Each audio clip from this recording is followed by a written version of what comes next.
ونستعينه ونستغفره ونؤمن به ونتوكل عليه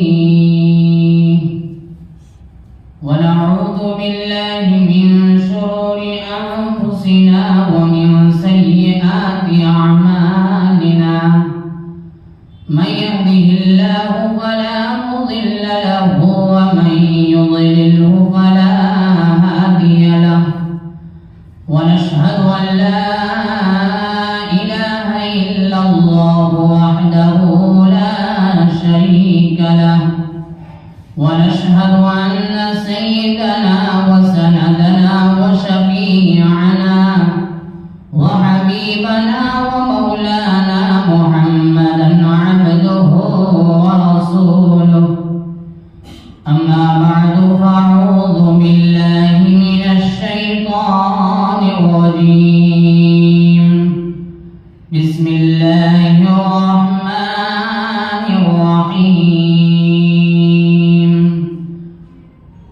كل من عليها فان ويبقى وجه ربك ذو الجلال والإكرام وقال النبي صلى الله عليه وسلم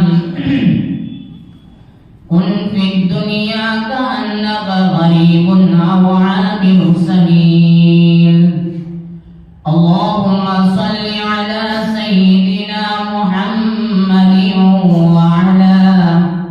وعلى آل سيدنا محمد وبارك وسلم صدق الله العظيم.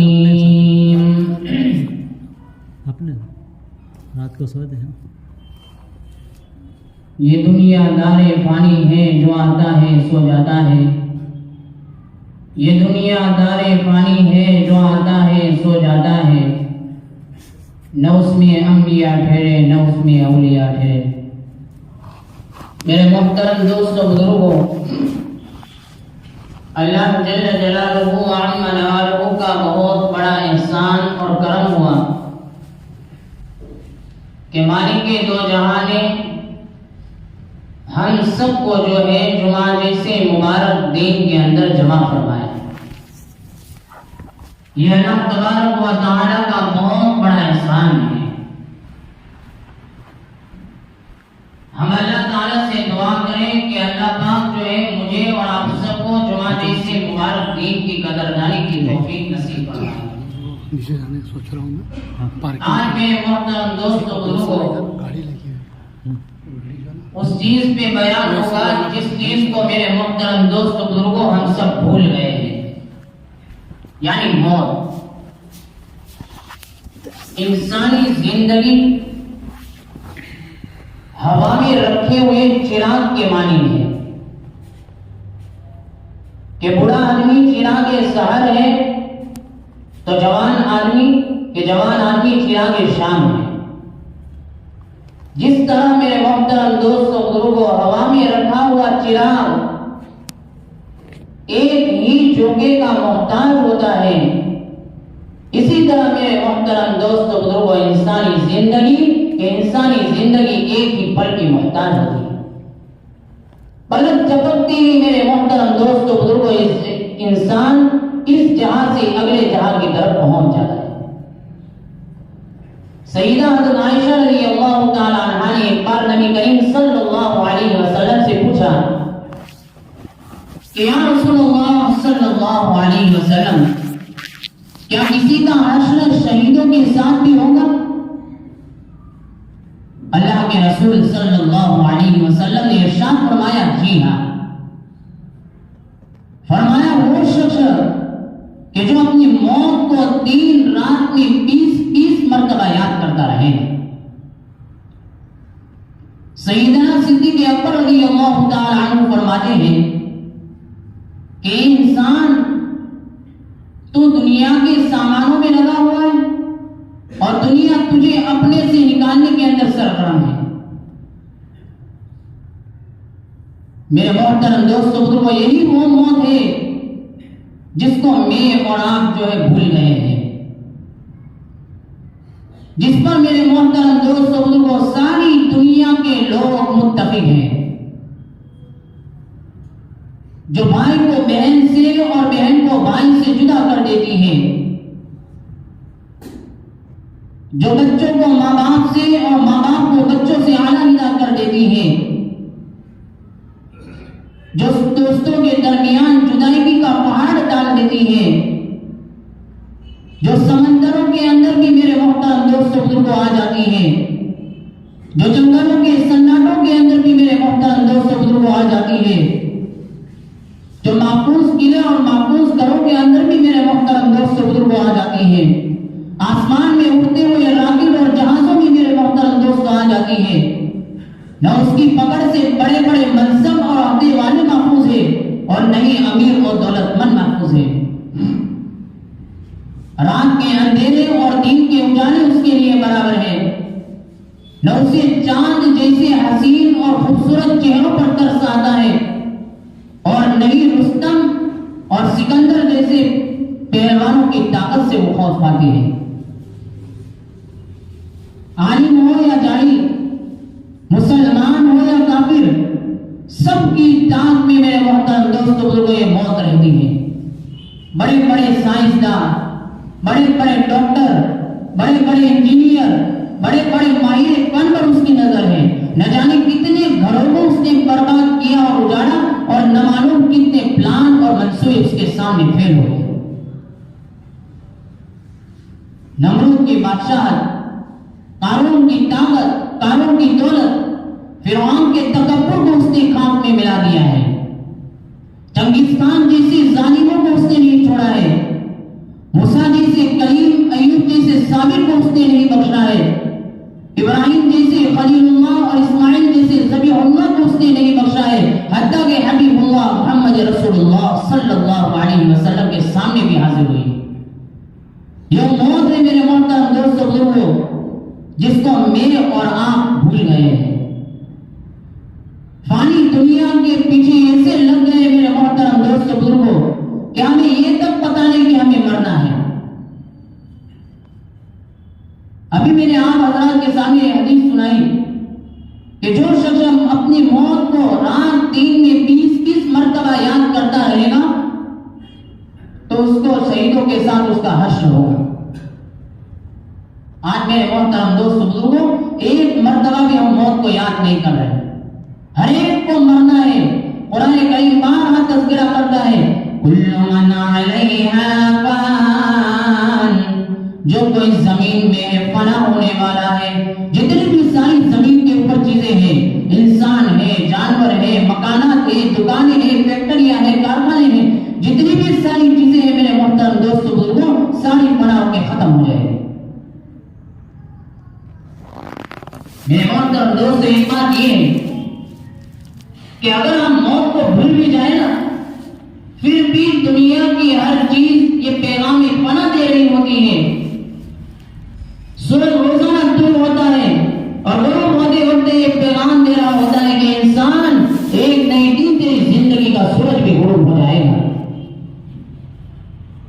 ایک درخت کا بیج بویا جاتا ہے، پہلے وہ چھوٹا پودا بنتا ہے، اس کے بعد کچھ مہینے کچھ سالوں کے بعد تناور درخت کی شکل اختیار کر لیتا ہے، بلاکر کاٹ کر اسے جلا دیا جاتا ہے یا فرنیچر کی شکل اختیار کر لیتا ہے۔ یہ درخت بھی ہم میرے محترم دوستوں پیغام دے رہا ہوتا ہے کہ انسان تیرا وجود بھی یہاں باقی نہیں رہے گا، گویا کہ جس چیز کو زندگی مل گئی ہے اسے بتا دیا جاتا ہے کہ یہ زندگی جو ہے ختم ہونے کے لیے ملی، یہ زندگی جینے کے لیے نہیں ہے، یہ زندگی اللہ پاک نے اس لیے دی کہ یہ زندگی ختم ہونے کے لیے۔ موت اللہ تعالیٰ کا اٹل فیصلہ ہے۔ اللہ نے قرآن کریم کے اندر ارشاد فرما دیا کل نفس ذائقۃ الموت، ہر نفس کو، ہر جاندار کو موت کا مزہ، موت کا ذائقہ چکھنا ہے۔ اب ذائقہ یا تو کڑوا ہوگا یا تو میٹھا ہوگا۔ جس انسان نے دنیا کے اندر رہ کر اچھی زندگی گزاری ہوگی تو جب موت کا پیار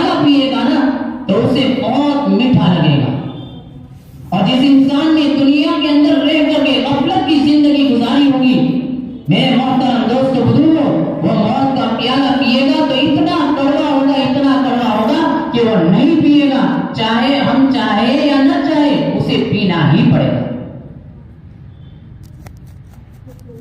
کیلے کا ذائقہ ہم نے کھایا ہے، کیلے کا ذائقہ ہم نے دیکھا ہے، چکھا ہے، ہر پھل فروٹ کا ذائقہ ہم نے چکھ لیا ہے، ہر سبزی کا ذائقہ ہم نے چکھ لیا ہے، ہر چیز کا ذائقہ میرے محترم دوست بزرگوں ہم سب نے چکھ لیا ہے۔ موت کا ذائقہ کسی نے نہیں چکھا۔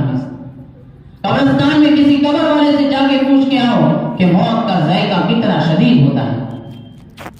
اللہ تعالیٰ نے آگے ارشاد فرما دیا، اینما تکونوا یدرککم الموت ولو کنتم فی بروج مشیدہ، تم جہاں کہیں بھی رہو، مضبوط سے مضبوط قلعے کے اندر رہو، موت تمہیں وہاں بھی آ پکڑے گی۔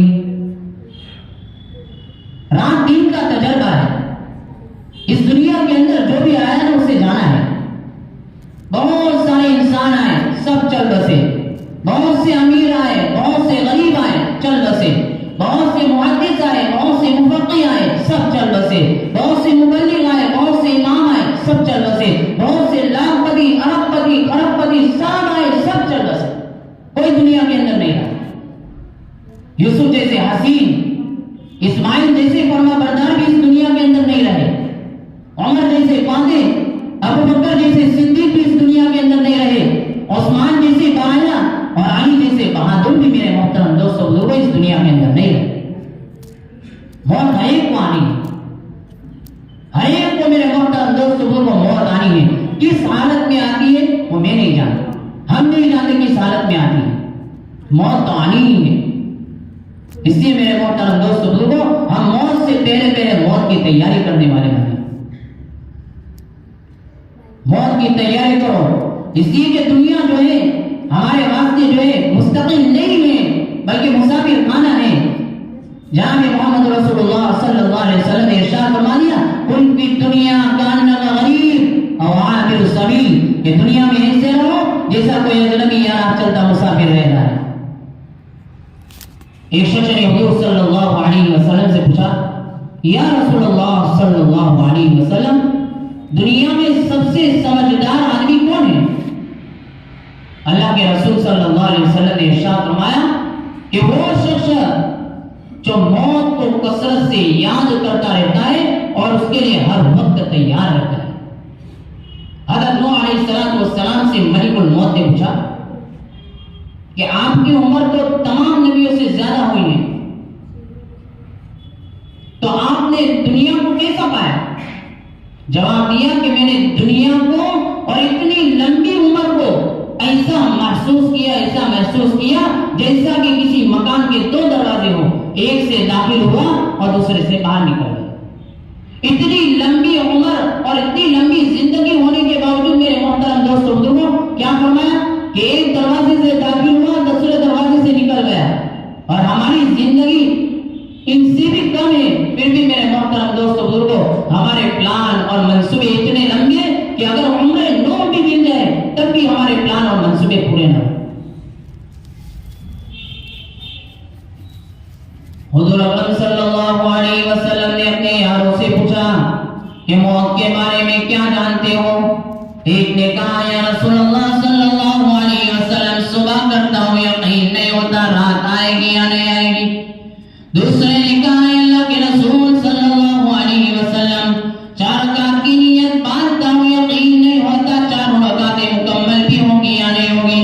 اللہ کے رسول صلی اللہ علیہ وسلم نے ارشاد فرمایا، میرا یہ حال ہے کہ جب میں نماز پڑھتا ہوں اور ایک طرف سلام پھیروں یقین نہیں ہوتا کہ دوسری طرف سلام بھی پھیر سکوں گا یا نہیں۔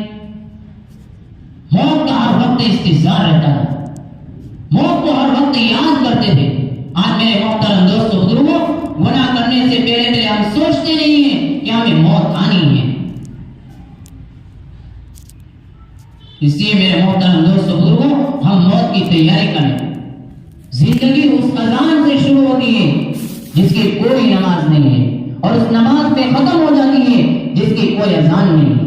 اذان اور نماز کے درمیان کتنا وقت رہتا ہے میرے محترم دوستوں بزرگوں، یہی ہماری زندگی ہے۔ دنیا میں آنے کی خبر 9 مہینے پہلے مل جاتی ہے اور دنیا سے جانے کی خبر کہ دنیا سے جانے کی خبر ایک سیکنڈ نہیں ملتی کہ فلاں من فلاں جانے والا ہے. لہٰذا میرے محترم دوستوں بزرگوں موت کی تیاری کریں. کوئی بھروسہ نہیں میرے محترم دوستوں بزرگوں کہ ہم عصر کی نماز بھی پڑھ پائیں گے یا نہیں پڑھ پائیں گے.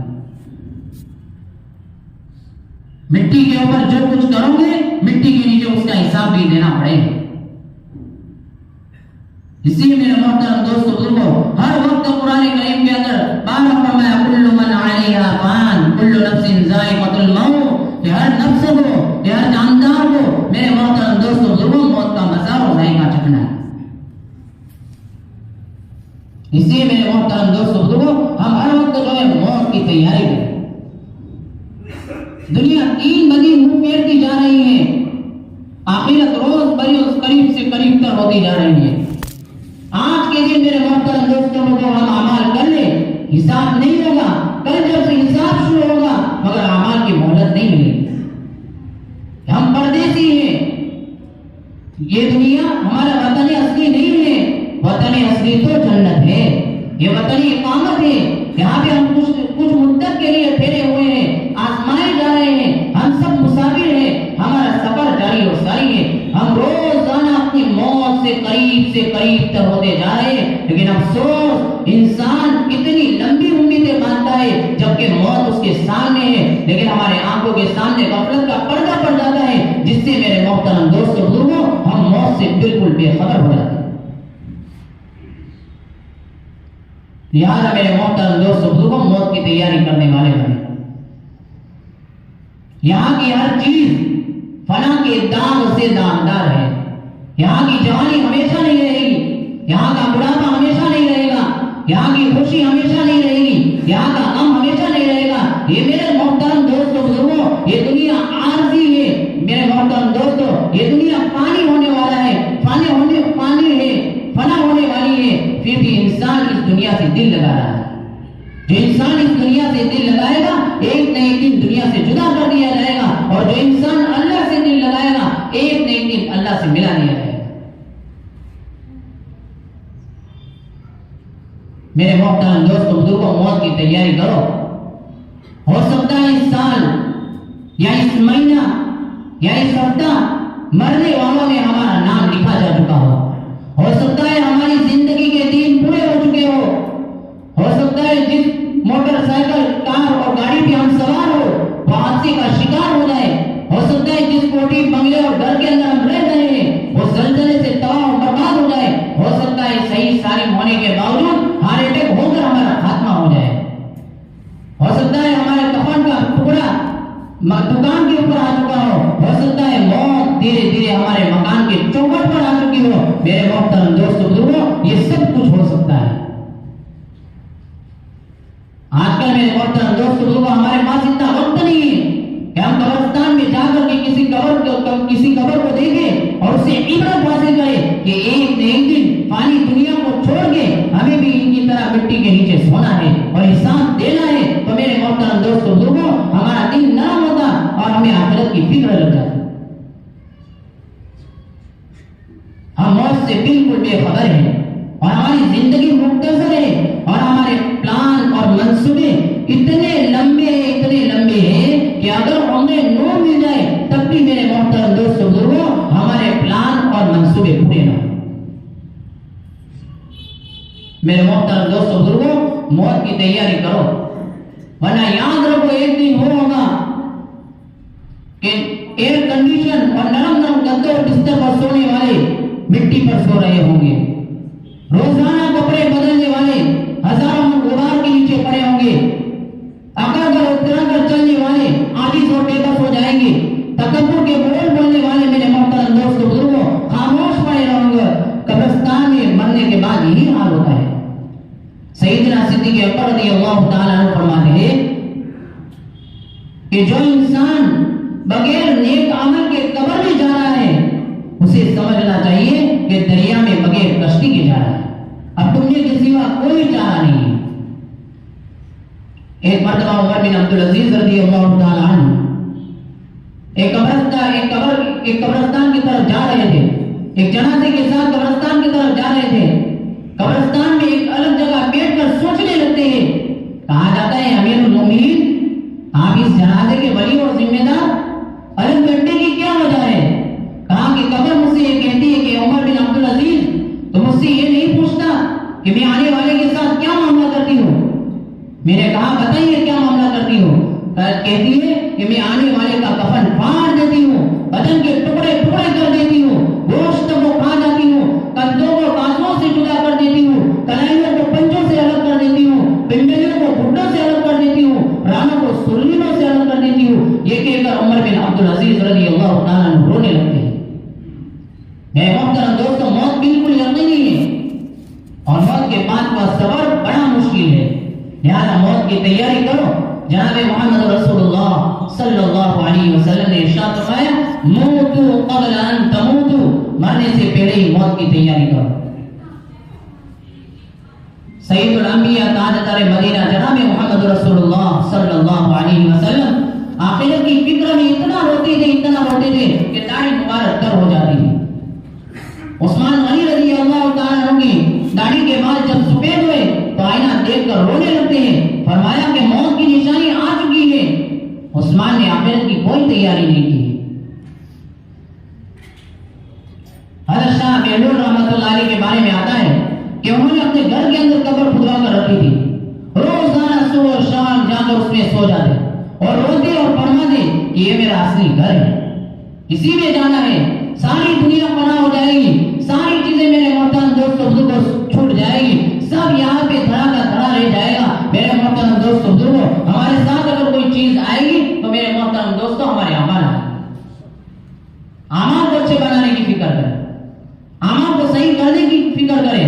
ایسے اعمال کریں کہ جو ہمارے قبر کے اندر ہمارا ساتھی بن جائے. نبی کریم صلی اللہ علیہ وسلم نے ایک دفعہ ملک الموت سے فرمایا کہ ملک الموت تو آنے سے پہلے ایک قاصد بھیجا کر. اللہ کے ملک الموت نے عرض کیا اے اللہ کے نبی صلی اللہ علیہ وسلم, قاصد تو بڑے بھیجے جاتے ہیں مگر لوگ تو ہمارے بات کو بھی مانتے نہیں, سنتے بھی نہیں. فرمایا وہ کون سے؟ فرمایا اللہ کے نبی صلی اللہ علیہ وسلم دانت کا ٹوٹنا بھی یہ پیغام ہے کہ موت آنے والی ہے, بینائی کا کمزور ہو جانا بھی یہ پیغام ہے کہ موت آنے والی ہے, انسان کے بال کا سفید ہو جانا بھی یہ پیغام ہے کہ موت آنے والی ہے. موت آنے والی میرے محترم دوستوں بزرگوں کہ انسان تیرا وقت گزر رہا ہے. یہ سارے پیغام دے رہے کہ انسان تیرا وقت گزر رہا ہے. ایک کھیتی پک رہی ہے اور جب کھیتی پک جاتی ہے تو میرے محترم دوستوں بزرگوں اس کو کاٹ دیا جاتا ہے. تو جب ہماری کھیتی بھی پک جاتی ہے تو اللہ پاک جو ہے ہماری کھیتی کو کاٹ دیتے ہیں, بھوسے کی طرح لوگوں کو جہنم کے اندر پہنچا دیتے ہیں اور دانے کے معنی لوگوں کو جنت کے اندر پہنچا دیتے ہیں. تو میرے محترم دوستوں بزرگوں ہم موت کی تیاری کریں. سکندر ذوالقرنین 32 سال میں پوری دنیا کو پتہ کر لیا, مشرق سے مغرب تک, شمال سے جنوب تک اس کی حکومت کا ڈنڈا لہراتا تھا. جب اس کی موت کا وقت قریب آتا ہے تو اپنے خادموں کو بلا کر یہ نصیحت کرتا ہے کہ جب میرا انتقال ہو جائے, میرے بدن سے میری روح نکل جائے اور مجھے غسل دے کر کے کفن پہنا دیا جائے تو کفن سے میرے دونوں ہاتھوں کو باہر نکال دینا. خادم لوگ یہ نصیحت سن کر عرض کرنے لگتے بادشاہ سلامت, یہ چیز ہم ہرگز نہیں کریں گے کیونکہ کفن سے باہر دونوں ہاتھ دیکھ کر ساری دنیا کے لوگ تانا دیں گے اور کہیں گے بڑا لالچی بادشاہ ہے, پوری دنیا پر حکومت کرنے والا بادشاہ مرنے کے بعد بھی لالچ کے ہاتھ پھیلائے ہوئے ہیں. سکندر ذوالقرنین نے فرمایا میری اس بات کی وجہ یہ ہے کہ جب کفن سے باہر ہاتھ نکال دے تاکہ پوری دنیا کو یہ معلوم ہو جائے کہ اتنا بڑا بادشاہ کہ جب دنیا سے جا رہا ہے کہ خالی ہاتھ جا رہا ہے, کوئی چیز ساتھ میں لے کر کے نہیں جا رہا. ساتھ میں جانے والی میرے محترم دوستوں اگر کوئی چیز ہے تو وہ ہمارے اعمال ہیں. اعمال کو بنانے کی تیاری کریں. بہت آتی ہے ساری دنیا چھوٹ جائے گی, کوئی کام نہیں آئے گا, اولاد کام نہیں آئے گی, یاروں رشتے داریاں کام نہیں آئے گی, دکان مکان کام نہیں آئے گی, فیکٹریاں کارخانے کام نہیں آئیں گے, تعلقات کام نہیں ہوں گے, ہوشیاری اور چالاکی کام نہیں آئے گی. ساری کی ساری میرے محترم دوستوں بزرگوں دنیا کا جب چھوٹ جائے گی, کام آئیں گے تو میرے محترم دوستوں ہمارے اعمال کام آئیں گے. اس لیے میرے محترم دوستو بزرگوں، ہم اپنے اعمال کو بنانے کی فکر کریں. جیسے اعمال ہوں گے ویسے فیصلے میرے محترم دوستو بزرگوں، اور ویسا رویہ ہمارا قبر میں ہمارے ساتھ کیا جائے گا. تو میرے محترم دوستو بزرگوں، نبی کریم صلی اللہ علیہ وسلم کے ایک صحابی رضی اللہ تعالیٰ عنہ بیمار تھے. آپ صلی اللہ علیہ وسلم عیادت کے لیے تشریف لے گئے. ابھی آپ صلی اللہ علیہ وسلم پہنچے ہی تھے کہ اتنے میں ملک الموت حاضر ہو گئے. اللہ کے نبی صلی اللہ علیہ وسلم نے دیکھا ملک الموت نے اپنی انگلی اس صحابی کے سینے کے اوپر اٹھی اور روح قبضہ کر لی.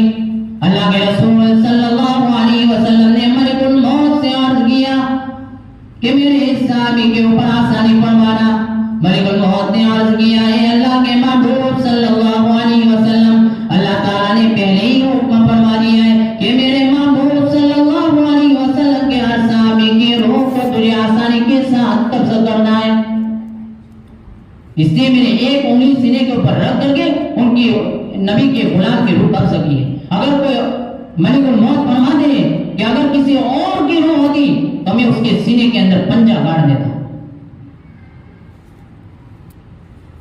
جنت کے عورتوں کی سردار حضرت فاطمہ الزہرا رضی اللہ تعالیٰ عنہ کا جنازہ جب قبر میں اتارا جاتا ہے تو ابو ذر غفاری رضی اللہ تعالیٰ عنہ قبر کو مخاطب بنا کر کہتے ہیں کہ قبر، کیا تجھے معلوم ہے کہ اسی پاک ذات ہستی کو لے کر ہم تیرے پاس آئے ہوئے ہیں؟ یہ سید الانبیاء کی بیٹی ہے، حضرت علی شیر خدا کی بیوی ہے، حضرت حسن اور حسین کی ماں ہے، یعنی فاطمہ الزہرا ہے. اللہ تعالیٰ نے قبر کو زبان عطا فرمائی، کہا کہ ابو ذر یہاں حسب و نسب نہیں دیکھا جاتا، یہاں تو اعمال دیکھے جاتے ہیں. جیسے اعمال ہوگا ویسے رویے ان کے ساتھ کیے جائیں گے. تو میرے محترم دوستو بزرگوں، ہم سب جو ہے موت کی فکر کریں، موت کی تیاری کریں. حضرت سفیان ثوری رحمۃ اللہ علیہ فرماتے ہیں کہ جب ملک الموت رب کو، جو دل کی رب کو چھوتے ہیں تو انسان جو ہے کسی کو پہچان نہیں سکتا، زبان بند ہو جاتی ہے اور اتنی شدید تکلیف ہوتی ہے کہ میرے محترم دوستو بزرگوں، موت کا نشہ سوار نہ ہوتا تو پاس والے کے اوپر تلوار چلا جاتا.